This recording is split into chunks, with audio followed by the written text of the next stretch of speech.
9:48 on this Saturday morning. Time now to imagine it. We have the chief scientist from the Imagination Station, Carl Nelson, here. He's getting sweet on you because Valentine's Day is right around the corner. It is, and you're starting to see lots of candy in the grocery stores. Oh, yes. And in fact, next week we got a whole event going on at the Science Center called Scientific Sweetness, where we talk about the chemistry and some of the science behind candy. Do we want to know the chemistry? You do, actually. And Okay. let me show you why. Okay, so in these containers, I've got something called an acid-base indicator.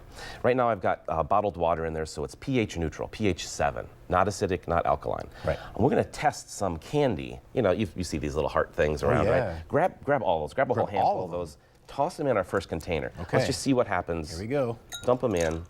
And if we see a color change, that's going to indicate a change in acidity level. Okay, So which direction is this traveling? Well, this is traveling acidic, and this is going to about a pH of 6. Okay. Okay? So it's slightly acidic. Now, you know, there's all different brands of these kinds of candies. Right. Okay, so I got another brand here. Go ahead and toss that handful into the next one. Let's see what that happens. was Sweethearts. This is Brock's. And let's just see what happens here. And not a lot's going to happen.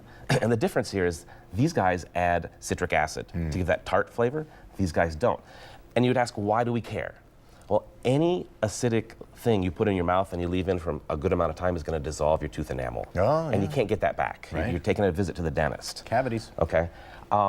And so, Sour Patch Kids, these are like super popular It's these right there days. in the name, sour. Go ahead and toss those in. All Let's right. just see what happens here. Now, that was about a pH 6. These guys, we're going to drop down to maybe that red, like a pH 4. Ooh. Very, very acidic stuff. So one last one here are the Mentos, right? Mint Mentos. Give those a try. We know what happens when we put them in cola. We're not going to do the cola thing today. It'd be messy. We're just going to look, and not a lot's happening there. But if you're to choose the fruit-flavored Mentos, you'd get a color change. Okay. They add that citric acid. Right. So it's just something you want to be aware of. If you're consuming a lot of this stuff for Valentine's Day or any time of the year, be aware of that. And here's our pop quiz. Oh. All right, which one do you think is more acidic, the uncola or the cola? I would say the cola. All right, well, let's try it. All right. So we got, here's your uncola. I got the cola. Just go okay. ahead and toss them in there.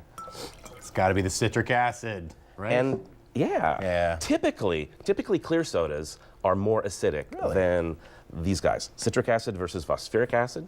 But in the end, they're both acidic enough to cause that enamel decay. So Okay. you definitely want to be careful of that.